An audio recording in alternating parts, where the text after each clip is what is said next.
cada año con sangre ajena. Los hebreos entendían esto porque ellos venían de hacer los sacrificios de animales. Dice, de otra manera, el 26, le hubiera sido necesario padecer muchas veces desde el principio del mundo, pero ahora en la consumación de los siglos se presentó, dice, una vez y para siempre, por el sacrificio de sí mismo, para quitar de en medio el pecado. ¿Ves? Una vez y para siempre bastó. Antes era cada año. Por eso es tan grande. Porque no fue obra de hombre, fue obra del Hijo de Dios. Dice, una vez y para siempre, dice, y quitó el pecado. Antes se cubría el pecado con la sangre de los corderos, ahora de una vez y para siempre lo quitó. Y fíjate que si es tan grande, recordemos el día que recibimos a Cristo, cómo cambió nuestra vida. Y no cambió una vez y para siempre, eterno. Sabemos que tenemos la vida eterna. Por eso es tan grande, no se puede medir. Es como cuando Juan dice que de tal manera amó. No se puede describir el amor de Dios, no se puede medir. Y cuando veamos las otras cosas que están ahí, también vamos a entender cómo es que el amor no se puede medir. Por eso la salvación es tan grande. En primer lugar, ahí dijimos, no se puede medir, no se puede entender, ¿sí? Como un Dios santo amando a hombres pecadores. Si hay algo que Dios aborrece, es el pecado. Aún así, ama al pecador. Y nosotros, dice la palabra de Dios, que por el pecado somos constituidos enemigos de Dios. Y aún así Dios nos sigue amando. ¿Se puede entender? Yo no lo puedo entender. Fíjate a alguien que te ofende o te lesiona. Acá me voy a ir, en cualquier momento me voy. Alguien que te ofende o te dice algo, cómo cuesta muchas veces asimilarlo y perdonarlo. Y no llega a ser nuestro enemigo. ¿Cuánto más volver a amarlo? Quizás una traición en el matrimonio. O un amigo que te abandona. O alguien que te falla. O un líder en la iglesia que no vive como te enseña a vos que tenés que vivir. Y no se constituyen enemigos, pero el dolor es tan grande que cuesta volver a amarlo. Aún así, Dios, siendo enemigos, nos sigue amando. ¿Te das cuenta por qué no se puede entender? Pero mirá, hay algo más. No se puede entender. Y es tan grande la salvación porque es tal el amor de Dios. Porque el mismo Dios explica que dice que donde abundó el pecado, sobreabundó la gracia. No se puede entender. Tendríamos que vivir de esa manera, derramando gracia a aquellos que nos ofenden. Pero qué difícil que es, ¿no? Por nuestra naturaleza. ¿Se puede lograr? Se puede lograr. Conozco personas que son campeones del mundo en perdonar. Personas. Y me cuesta entenderlo, sinceramente. Por eso cuesta entender el amor de Dios y una salvación tan grande, aún con nosotros.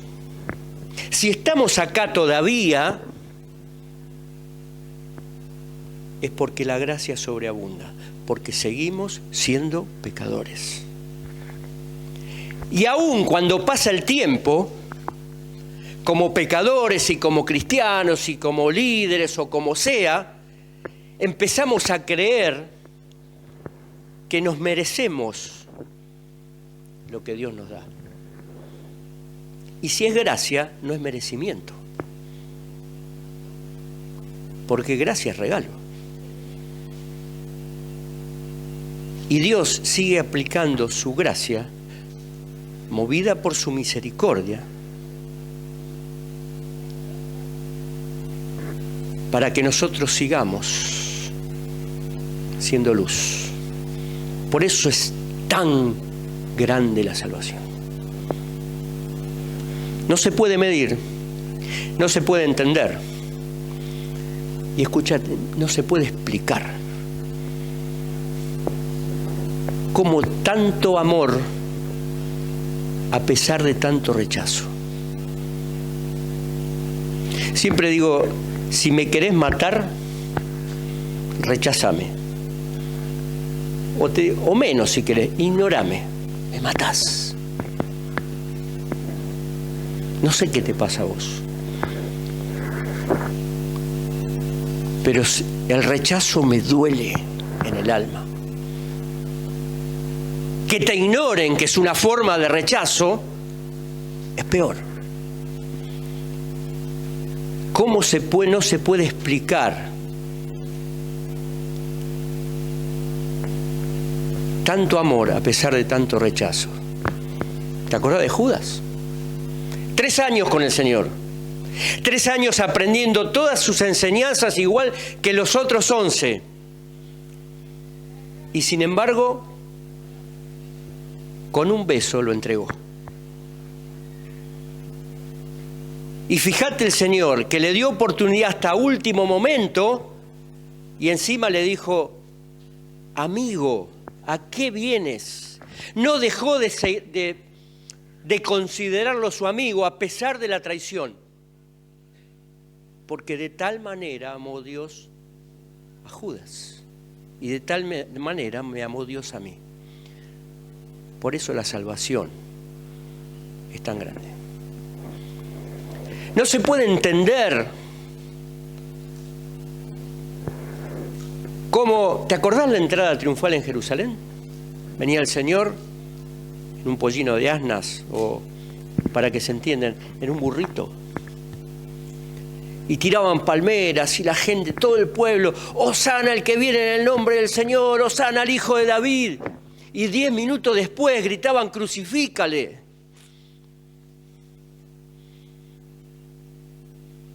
No se puede explicar el amor.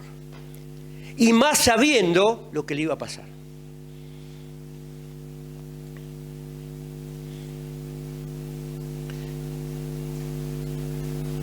Muchas veces enseñamos y no vivimos, ¿no? Y no se puede explicar cómo Dios me sigue amando. Como dije antes, y todavía estoy acá, es porque de tal manera me amó y de tal manera hizo que esa salvación sea tan grande. Dije que había una cuarta. No se puede perder. Es tan grande que no se puede perder, porque fíjate, dice que limpió los pecados una vez y para siempre. Lo único necesario para entrar al cielo es estar limpio de pecado, y dice que lo limpió una vez y para siempre, los quitó. Mas a todos los que recibieron, dice Juan 1:12, a los que creen en su nombre le dio la potestad de ser hechos hijos de Dios. Y mirá, vos podés dejar de ser, o podés llegar a no ser padre, madre, primo, hermano, suegro, o el parentesco que quieras, podés no serlo, pero jamás no puedo ser hijo. Porque si estoy acá es porque nací. Y un hijo jamás deja de ser hijo de su padre. Pase lo que pase, se pelea, se muere. no se puede perder. Porque una vez que Dios dijo, recibo a Cristo, me sella con el Espíritu Santo y me adopta como hijo, jamás dejó de ser hijo. No se puede perder. Pero mirá, en esta mañana quiero que veamos 3 etapas para la salvación. Y vamos a ver en esos 2 versículos que están ahí. Lo vamos a leer y después lo vamos a desgranar un poquito. Mirá, el versículo 9 de Hebreos capítulo 2 dice: pero vemos a aquel que fue hecho un poco menor que los ángeles, a Jesús, coronado de gloria y de honra a causa del padecimiento de la muerte, para que por la gracia de Dios gustase la muerte por todos. Otra cosa más, es tan grande la salvación que es universal y por todos murió, para que los que vivan ya no vivan para sí, sino para aquel que murió y resucitó. Y acá dice que gustó la muerte por todos. Palabra fiel y digna de ser recibida por todos. Jesús murió por todos, no deja a nadie afuera. Y la palabra de Dios es contundente, todos es todos. Si todos pecamos, todos tenemos oportunidad. Y todos los que recibimos a Cristo, todos somos salvos. Y todos recibimos esa salvación tan grande. Pero mira, vamos al 14. Así que, como conclusión, por cuanto los hijos participaron de carne y sangre, Él también participó de lo mismo. Él es Jesucristo, para destruir por medio de la muerte al que tenía el imperio de la muerte. Esto es al diablo. Mirá, primera etapa de la salvación, la encarnación de Cristo. Primera etapa, la encarnación de Cristo. Dice ahí Hebreos 2:9, dice, pero vemos a aquel que fue hecho un poco menor a los ángeles, a Jesús. Un poco menor en un montón de cosas. ¿Por qué? Porque Él tomó la semejanza de hombre. No es que fue hombre a la manera nuestra, porque no fue engendrado de padre y madre, sino de madre y el Espíritu Santo. Él tomó forma de hombre, por consiguiente limitó sus capacidades divinas. Por eso describe Hebreos que fue un poco menor que los ángeles. Y fue un poco menor ahí en poder, ¿sí? Un poco menor en que los ángeles son invisibles y el Hijo de Dios se hizo visible. Mirá, ahí dice, como te decía recién, hecho semejante a los hombres, ¿no? Ahí en Filipenses capítulo 2, versículo 5, un pasaje muy rico de la palabra de Dios. Él vivió como hombre, nació como hombre, vivió como hombre y murió como hombre. Porque ahí en Juan capítulo 1, versículo 1 dice que el verbo era con Dios y en el principio el verbo era con Dios y el verbo era Dios. Y en el 14 dice aquel verbo se hizo carne. Por eso el versículo 14 que leímos recién dice, así por cuanto los hijos participaron de carne y sangre, Él también participó de lo mismo. La encarnación de Cristo, totalmente necesaria. Pero mirá, hay 2 versículos ahí, que Él hizo algo que ningún otro hombre pudo hacer, que resucitó. Y esa es nuestra esperanza, que si Él resucitó, nosotros vamos a resucitar, porque Él nos levantará, dice la palabra de Dios. Por eso ahí en el camino de Emaús todavía no entendían sus discípulos hasta que Él, la palabra viva de Dios, abrió su corazón y les abrió el entendimiento y les mostró que era el Mesías mismo, que había muerto hacía 3 días y ahora resucitó.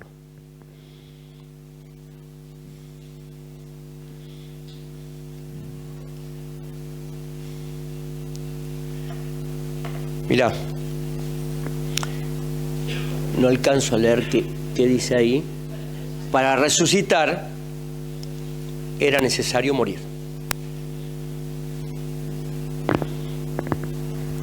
Por eso, ese bebé nacido ahí en Belén, en el pesebre, es la primera etapa de la encarnación.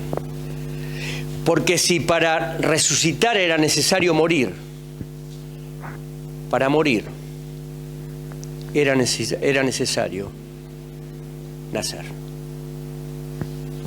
Ahí Hebreos 10:5 va a decir: por lo cual, entrando en el mundo, dice el Hijo de Dios, sacrificio y ofrenda no quisiste más, pero me preparaste cuerpo. Porque era necesario que el Hijo de Dios, que ese cuerpo sin mancha, sin contaminación, y su sangre sin mancha, sin contaminación, era lo que pudiera quitar el pecado una vez y para siempre. No había otro, no había hombre. Acordate, antes eran los corderos que cubrían cada año. Cristo, el que no conoció pecado, por nosotros se hizo pecado. Y fue una vez y para siempre. Por eso es tan grande la salvación. Y por eso era necesaria la encarnación de Cristo. El Dios hecho hombre. Si no, hubiera sido imposible que hubiéramos estado aquí. Mirá, primera etapa, la encarnación de Cristo. Segunda etapa, la sustitución. Sustitución es entrar en lugar de otro o estar en lugar de otro. ¿Sí? Como en el fútbol, ¿viste? Cuando levantan, entra el 14, sale el 9. Lo dije, me salió, perdón.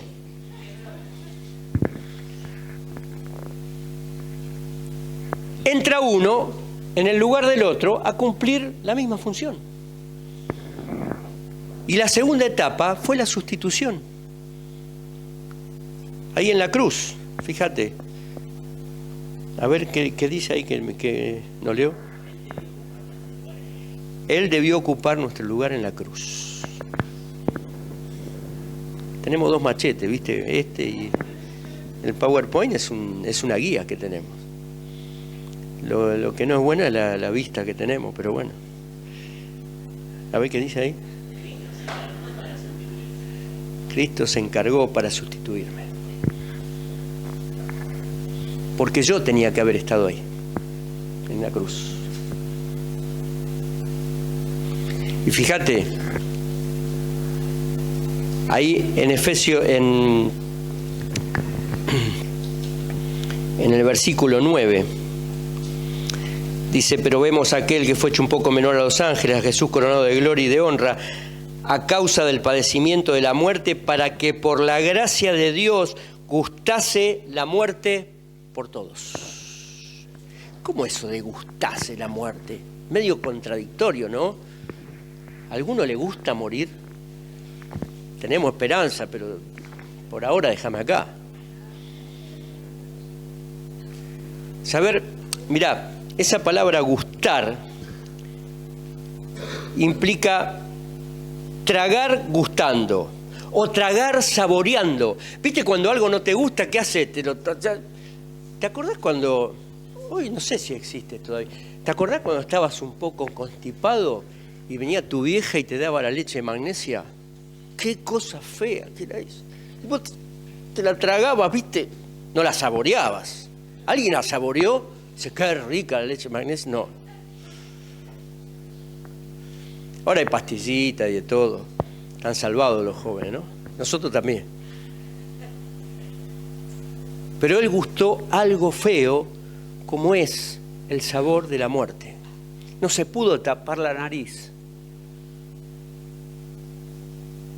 Él gustó y saboreó, palpó la muerte por todos, la muerte que vos y yo tendríamos que saborear. Mirá,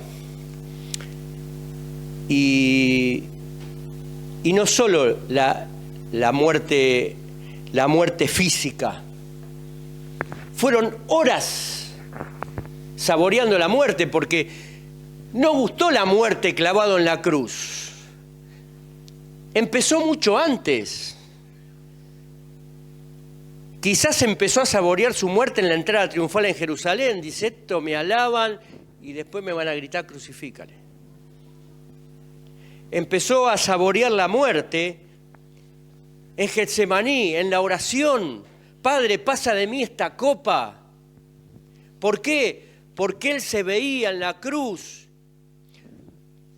saboreando y gustando lo que jamás había gustado, que era el pecado.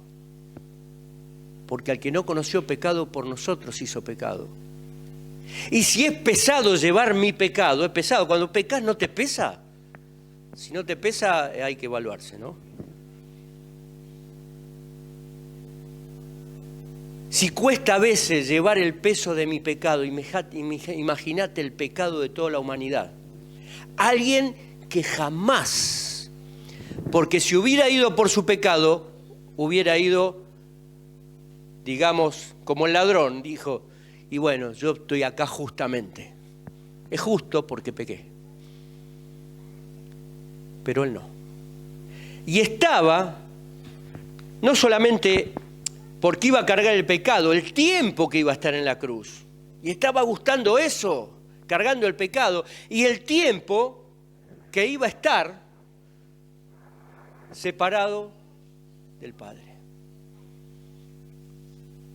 No solo la muerte física, sino también la muerte espiritual. Padre, Padre, ¿por qué me has desamparado? Y el himno que cantamos dice, Dios mismo lo desamparó para ampararme a mí. Por eso es tan grande la salvación. Porque la muerte física, nos guste o nos guste, la vamos a gustar, valga la redundancia. Pero no vamos a gustar la muerte espiritual, porque Él la gustó en mi lugar. Esa es la sustitución.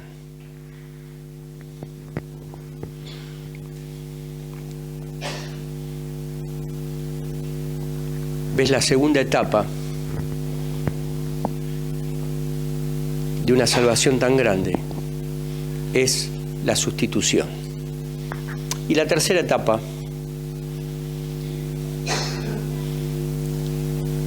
fíjate, la conquista. Ahí el versículo 14, así que por cuanto los hijos participaron de carne y sangre, él también participó de lo mismo para destruir por medio de la muerte al que tenía imperio de la muerte. Y él destruyó al diablo, ¿sí o no?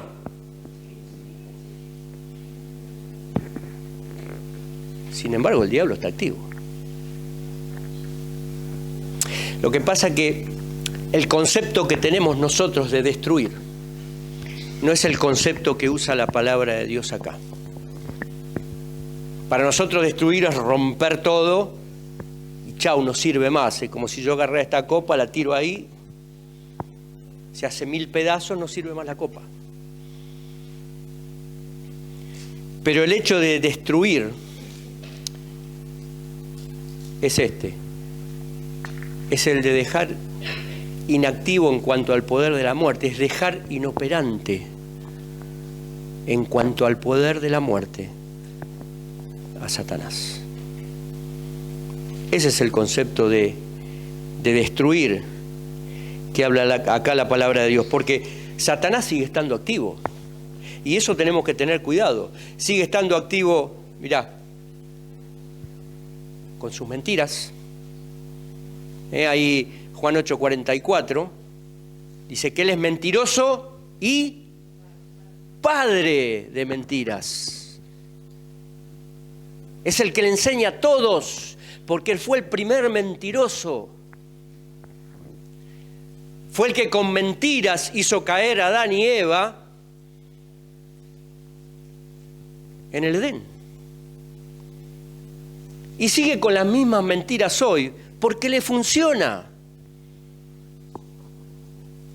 Porque todavía nosotros nos creemos las mentiras. Mira, yo anoté algunas acá, una o dos.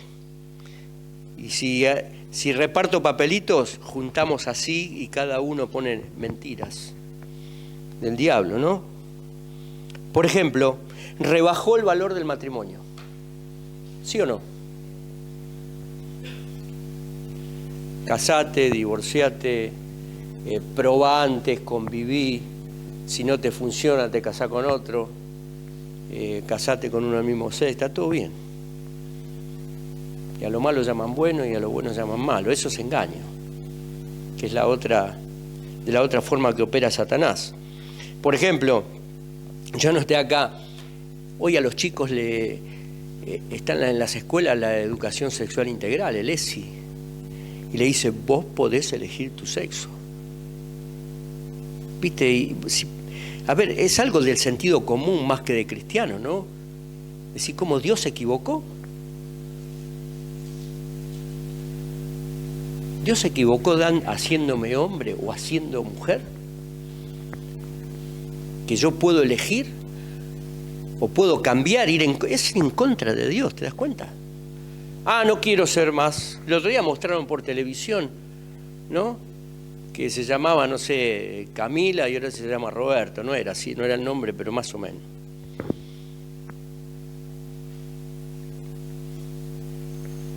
Mirá, las mentiras y el engaño, ¿no? Ahí, 2 Corintios 11:14 dice que Satanás se disfraza como ángel de luz.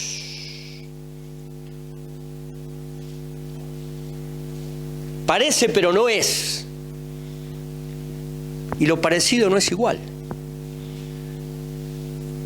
Y te engaña. O sea, a ver, no nos puede poseer, porque tenemos a Cristo, pero sí influir. Tiki, tiki, tiki, tiki, tiki. Los medios de comunicación son tremendos. Cómo exaltan todo lo que va contra Dios.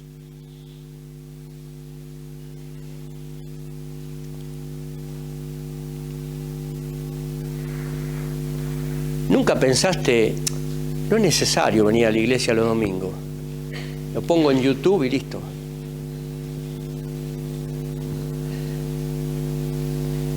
No es necesario venir a la iglesia si yo todos los días me levanto y leo la Biblia. Yo todos los días me levanto y estoy con Dios, yo todos los días me levanto y oro. No sé si se te pasó por la mente. Alguna vez se me debe haber pasado por la mente, no me acuerdo. Pero sí lo he escuchado de muchas personas. Y la palabra de Dios es tajante. No dejando de congregarnos como algunos tienen por costumbre, dice Hebreos 10:25. Dejo de venir una vez, soy engañado, escucho de nuevo. A veces hasta hermanos te dicen eso. Y dejo de venir otra vez y se hace una costumbre. Y entro en el círculo ese de algunos que tienen por costumbre. Y caí en el engaño de Satanás. Pero esto es simplemente lo de Satanás es un paréntesis para llamar un poquito la atención, porque lo que importa es la tercera etapa de la salvación, que es la conquista. Mira, decía, a ver el apuntador que dice... Lo dejó inoperante. En la cruz, lo leímos recién, ¿no? En el versículo 14, para destruir por medio de la muerte al que tenía el imperio de la muerte, esto es, al diablo. Y ahí aparece un versículo, acompáñame ahí, vamos a leerlo, porque es interesante. Apocalipsis capítulo 1.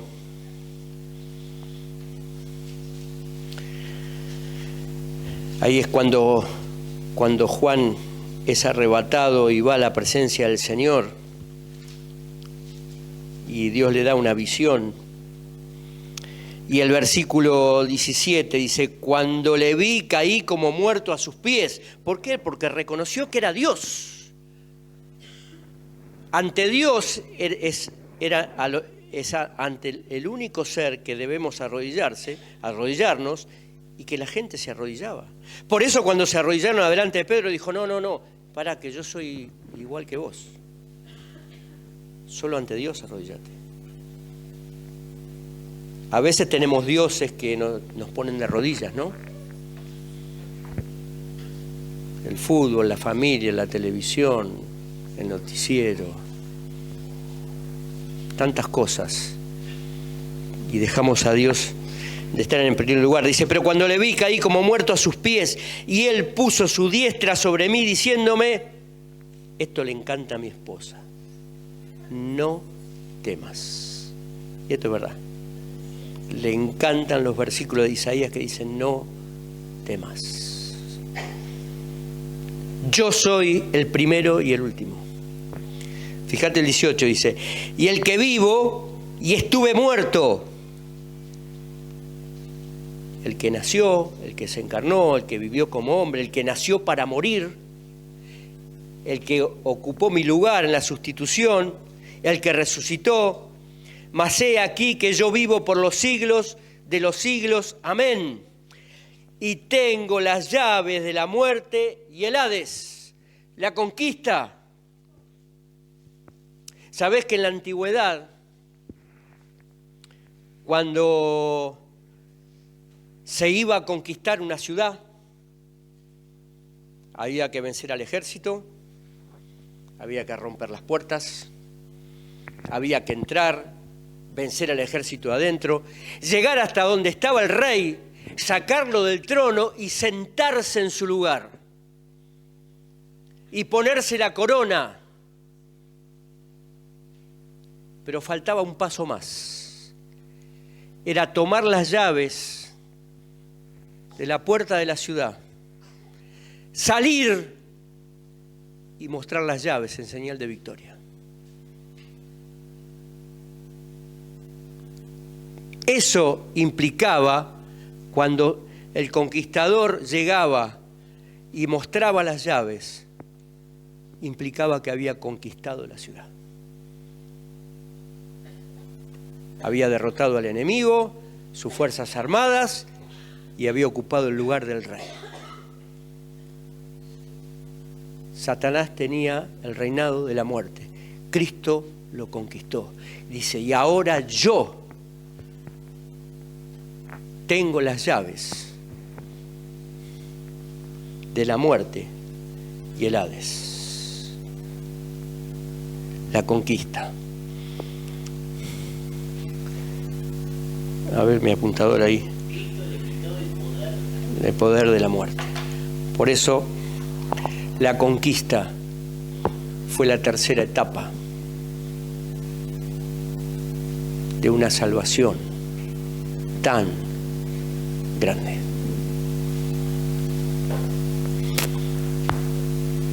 Tres etapas de la salvación.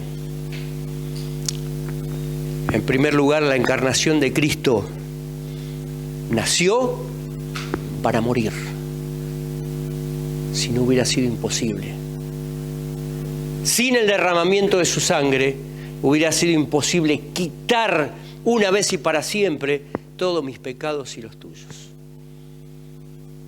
La segunda etapa, la sustitución de Cristo. Él murió en mi lugar. Físicamente porque cargó mis pecados. Pero Él estuvo muerto espiritualmente, quiere decir separado del Padre por ese periodo de tiempo, y eso fue lo que más sufrió el Señor. Por mí, que estaba separado. Y me reconcilió con Dios. Escuchá, una vez y para siempre. Por eso es tan grande. Y en tercer lugar, la conquista. Venció la muerte. Ahora todo esto, se me fue. Mirá. A ver.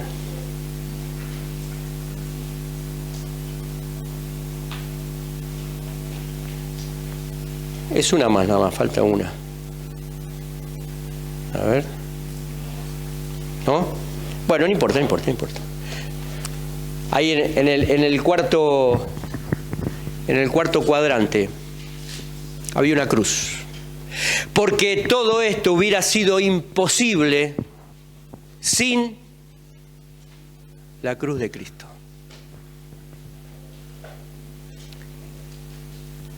¿Qué significa para vos la cruz de Cristo? ¿Es señal de una salvación tan grande? ¿Pasaste por la cruz de Cristo? En esa cruz, Él cargó tus pecados. Yo no sé si estás por primera vez, por segunda, por quinta, cuántas veces escuchaste. Lo importante es que si una vez hayas pasado por la cruz.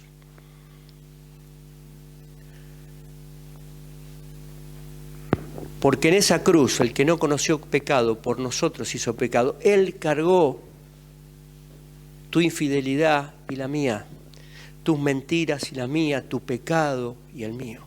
Ese que no podemos negar, ese que no podemos ocultar, ese que cuando nos examinamos, como escuchamos en la cena, decía José, podíamos zanatear a cualquiera menos a Dios. Por eso no puedo negar que soy pecador y que estoy separado de Dios. Pero Él nació para morir y cargar mi pecado. Y murió en mi lugar. Ese lugar que yo tendría que haber ocupado y derramar hasta la última gota de mi sangre. Y así todo no hubiera sido posible mi salvación, ni la tuya, aún muriendo en esa cruz, porque esa sangre era impura. Solo la sangre pura de Cristo puede limpiar el pecado. Y al que nos amó y nos lavó de nuestros pecados con su sangre, por eso es tan grande y por eso de tal manera nos amó. Y la pregunta es, ¿pasaste por la cruz? ¿Hubo un día que le pediste perdón por tus pecados? Un día, una vez y para siempre. Y siempre digo, yo me acuerdo ese día, 7 de septiembre del año 92. Le dije, Jesús, soy pecador. Ahora me doy cuenta que naciste para morir, que ocupaste mi lugar y que conquistaste para que yo vaya al cielo. Y le pedí perdón por mis pecados, que limpio mi corazón con su sangre una vez y para siempre. Y recibirlo en mi corazón. Y por eso estoy acá, reconociendo y hoy enseñando tan grande que es la salvación de Dios. ¿Sos salvo?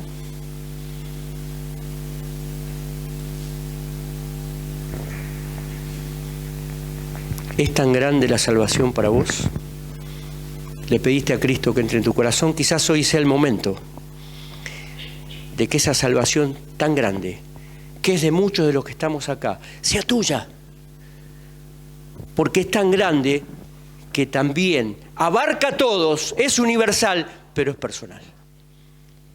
Y Dios quiere salvarte hoy a vos, pidiéndole a Jesús que perdone tus pecados y que entre en tu corazón. No sé si lo hiciste alguna vez, pero si no lo hiciste, quizás hoy lo quieras hacer y sea tu oportunidad. Entonces vamos a terminar orando en esta mañana. Vamos a cerrar nuestros ojos.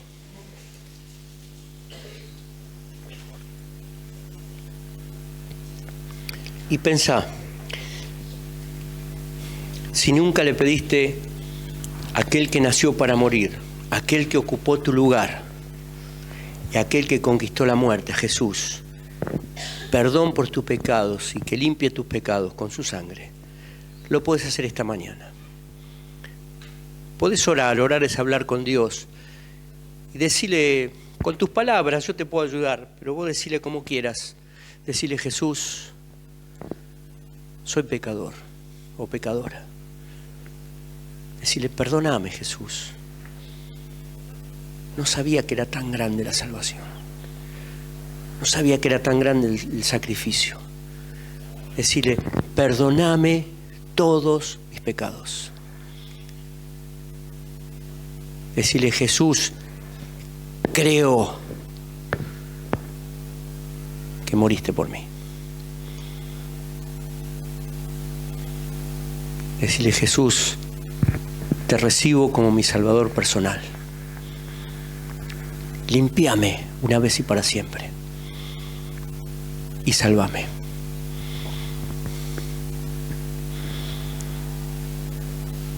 Y así, con los ojos cerrados, si oraste de esta manera, quizás por primera vez, quizás lo habías hecho antes pero tenías dudas, pero si oraste sinceramente en esta mañana, simplemente para terminar orando, y nadie te está mirando, simplemente levanta tu mano y bájala. Si oraste de esta manera, ahora es el momento. ¿Hay alguien así? Levanta tu mano y bájala. ¿Hay alguien que le pidió a Jesús en esta mañana? ¿Le pidió esa salvación tan grande? Oramos. Señor, gracias por este tiempo.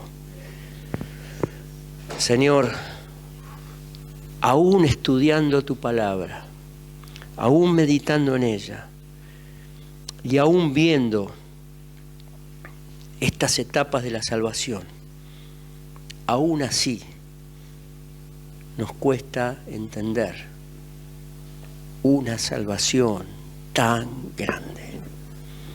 No la entendemos, Dios, pero la disfrutamos. La disfrutamos porque cambiaste nuestra vida. La disfrutamos porque tenemos propósito. Y la disfrutamos porque tenemos esperanza. Señor, gracias por cada uno, por cada persona a la que tú llegaste con esta salvación tan grande. Señor, y te pedimos que sigas tocando corazones para que más personas lleguen a tener esta esperanza que tenemos nosotros ahora. Señor, gracias por este tiempo. Bendice tu palabra en cada corazón. En el nombre de Jesús.